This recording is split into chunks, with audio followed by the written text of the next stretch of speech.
hear people talking about limiting beliefs and you think, I know I must have them, but how am I supposed to figure out what mine actually are? Well, if you've been second guessing yourself, stuck in the same patterns, or trying to think positively but still feeling stuck, then you're in the right place, because in this video, I'm going to finally connect the dots for you. You'll learn a simple way to spot the limiting beliefs that are running the show behind the scenes, so you can stop blaming yourself and start seeing why change has actually been so hard for you. So stick around to the end, because I've got some prompts for you to help you identify what your limiting beliefs are. So before we begin, if you haven't yet seen my video about what limiting beliefs are, go ahead and watch that video first, because it'll give you a deeper understanding of what they are and how they form, and it'll help ground you in this conversation and help it stick a little bit more. So I'll link that video here, and let's get started with identifying why limiting beliefs are so hard to identify in the first place. Because it is really confusing when you know what your patterns are, you know maybe why you do certain things, but you're not actually able to identify the limiting belief under the surface. And the reason why this is so challenging is because most limiting beliefs aren't loud or obvious thoughts like,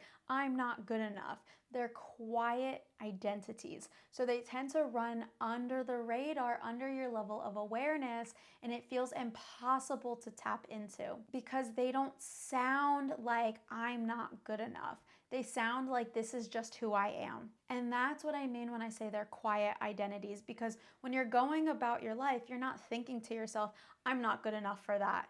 Right? You're just kind of assuming a role, you're assuming an identity, and you're living out your life acting out that identity. It just feels like it is an embodiment of who you are. It feels like a truth.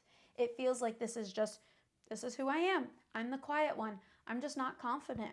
I can never do that because I'm not outgoing. It feels like an identity truth.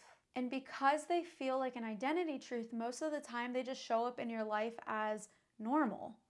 They feel familiar. You don't question it because you've been operating under this belief for so long that you don't actually stop to think, am I not the outgoing one, or am I the outgoing one? It just feels like who you are, which is what makes it so hard to catch, because how do you question something that you feel like is your personality? It just feels so embedded into your DNA that you don't question it. You just go about your life acting and behaving in the ways that feel natural, in the ways that feel familiar, and you just assume this is how you are. You're not actually questioning or reflecting on if that is actually an authentic version of you, or if it is a conditioned version of you. If you've been trying to journal your way to clarity and feel like you're just kind of chasing your tail, then this is probably why, because you're probably skating around what the limiting beliefs are, because when you're journaling, you have your own bias, right? You aren't able to kind of see yourself or what your patterns are objectively, because you have your own lens. So it makes it so challenging to look at it objectively. And at the end of the day, we have to remember that your subconscious mind will always want to protect you by keeping you in the familiar. And I talk about this concept of subconscious protection in another video, which I'll link here, but the premise is that your subconscious always wants to keep you in the familiar. So it doesn't really necessarily want you to identify ways of being different, because if you are different, then you are not in the familiar. If you're not in the familiar, it can't keep you safe. It can't keep you protected. So your subconscious mind has a lot of guardrails put in place for you to protect your identity. And again, your limiting beliefs are embedded in your identity. So it makes it feel impossible when you're journaling about this stuff, because on a certain level, your subconscious doesn't actually want you to change it. Okay, so let's get into where your limiting beliefs actually hide. And I've touched on this a little bit, your identity. And this is really important to understand if you want to start identifying what your limiting beliefs are. Your limiting beliefs show up in the ways that you describe yourself to yourself and to other people, because they may be different. You may describe yourself differently to other people, but then internally you actually feel differently about yourself, right? And an example of that is you might have this outward confidence, but internally you feel like people don't actually like you.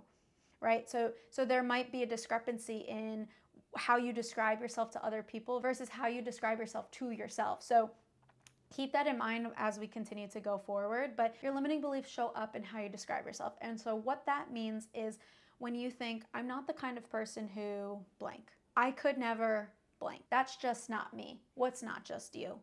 You know what I mean? So you want to start looking for these identity statements, things that say, I'm not that type of person, or I've always been this way. You see how that touches on an identity? I've always been this way. I'm just this type of person. This is just who I am.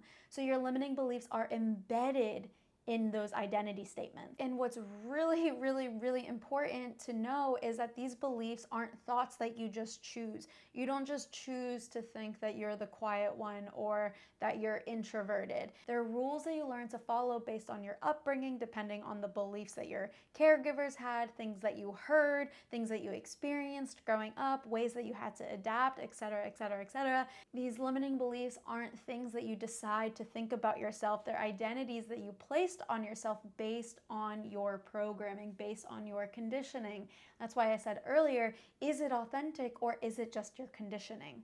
So an example of this is you might think to yourself, I don't like being the center of attention, and maybe that's an actual authentic desire of yours. Maybe you don't like being the center of attention, but is it authentic or is it conditioning? Is this truly something that you feel, or is this a belief that you picked up that formed when visibility led to criticism or rejection or emotional shutdown as a kid? You see how what you experienced as a child could create a belief that now as an adult you're kind of acting out. So if you were a child and you were the center of attention, but you were quieted or silenced or something like that, then you decided, you created this rule, oh, I don't like being the center of attention because when I'm the center of attention, I get rejected, I get shut down. So now as an adult, you've created this belief, I just don't like being the center of attention. But is it a desire? Is it a true, authentic desire? Or is it coming from your programming, the rules, the beliefs that you picked up that you decided you needed to adapt to based on childhood? You see, you decide, you put on a certain identity, but it's not actually true to you. It's based on what you experienced. And again, it's tricky because it feels real. It feels true to your body. You feel genuinely like you don't want to be the center of attention because that programming is so incredibly potent in your subconscious mind, and your subconscious controls 88% of your thoughts, actions, and behaviors. So it feels real. Again, why they're so hard to uncover. So what have you believed about yourself that you've never really questioned? The answers to that question will often pinpoint what your limiting beliefs about yourself are. So stick around because I've got some prompts to help you actually identify these, but first let me give you some examples of this. I'm not a confident person. Are you really not a confident person, or have you just learned to doubt yourself? Have you learned to criticize yourself? Have you just not learned and built up the skill set to be confident in? See, the one thing about limiting beliefs is that they show up as facts. They show up as black and white thinking. I'm not confident. Black and white fact. What? Were you just not born confident? Is that a trait that you're born with? You're either confident or you're not confident? No, you picked up a belief, a limiting belief that now tells you that you are just not a confident person. Black or white fact. This is just who I am. I've always been the quiet one. Really? Always? You were always the quiet one? You're always the quiet one now? Is there any time where you're never the quiet one? Is there certain people you're around where you're not quiet? Were you always quiet, or was there a time where you weren't quiet, but you learned that you had to be the quiet one? You see what I mean? An identity that you put on that you now decided is true, a limiting belief.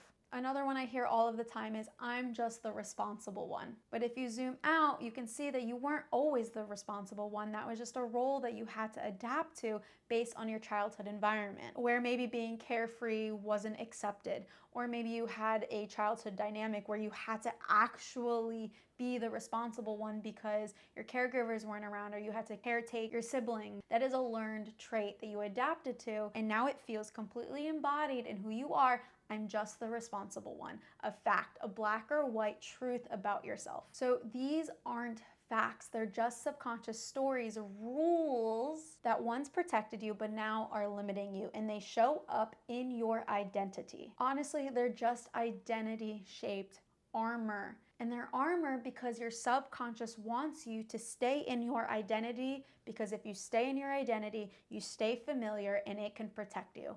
So we're gonna keep going and I'm gonna give you some prompts, but before we get there, I'm so curious, what's one identity-based belief that came up for you? Like something you just always assume this is just how I am, but now you're starting to realize, oh shoot, maybe that's not just how I am, but maybe I've been conditioned to be this way. Let me know in the comments so we can chat about it. All right, let's move forward to how to spot your limiting beliefs. So let's make this super practical. Think about one area in your life where you keep getting stuck. Got it? Now, what's the identity that you've attached to yourself in that specific situation? If you freeze every time you try to speak up, do you believe that you're just bad at communication? That would be a limiting belief. If you want to start up your own business, do you believe that you just don't have it in you? That's a limiting belief. What's something that you assume that you can't be, do, or feel because you've told yourself that that's just not who you are? Do you feel like you're never someone who will have a healthy relationship? Do you believe that you're someone who won't have strong friendships? Do you believe you're someone who never attracts positive things in your life? Do you assume that you're never someone who will be happy? Do you assume that you're just not the type of person who receives good things in their life? What do you assume you can't do, be, or feel because it's just not who you are? What version of yourself feels unsafe to imagine? When you start to imagine the thing that you want, what beliefs come up? Beliefs about the thing, beliefs about the other people, beliefs about the world, beliefs about you. When you try to imagine the things that you want, what comes to your mind? What voices do you hear? When the voices try to tell you that you can't have that thing, why? Why can't you have the thing? The answers to these questions will help you pinpoint the facts, the black or white thinking, the identity statements that pinpoint your limiting beliefs. Some other prompts to think about. Try finishing the sentence. I can't blank because I'm not the kind of person who blank. What comes up for you? Ask yourself, what do I assume I'm not allowed to be? These are some of the things you can ask yourself, and the answers to these things will bring your stuff up to the surface. The stuff that comes up to the surface, that is the gold. Don't avoid those things. Those are the things that you need to look at, you need to reflect on, you need to explore, because those are the things that will pinpoint where you're holding yourself back, why you're still getting stuck, and what limiting beliefs are in the way of you attracting the type of life that you want for yourself. I will be honest, some of the things that come up might be hard to look at. But that is the power. That is the moment that you grow and evolve, when you have the courage and vulnerability to look at the things that rise to the surface in those moments, and you unpack, you process, you connect the dots, and you learn and grow from it. But I will be honest, you have to be willing to take an objective look at it with open eyes, and you have to be willing to face your stuff. And if you discover something that hits deep, don't panic. That just means that you found a belief that's trying to protect something that feels tender. That's a good thing. Those are the things that we work with. We can work with that. It's wanting to come up for a reason. The subconscious will never bring anything to the surface that's not ready to be looked at. So you can trust that if something comes up, it's because it is time. It is time for it to be looked at, to be processed, and for you to evolve through. Please hear me when I say this. If you are going to do this work, the last thing I want you to do is to uncover a limiting belief and then start criticizing yourself about it, okay? Because the stuff that you uncover does not mean that you are broken or that there is something wrong with you.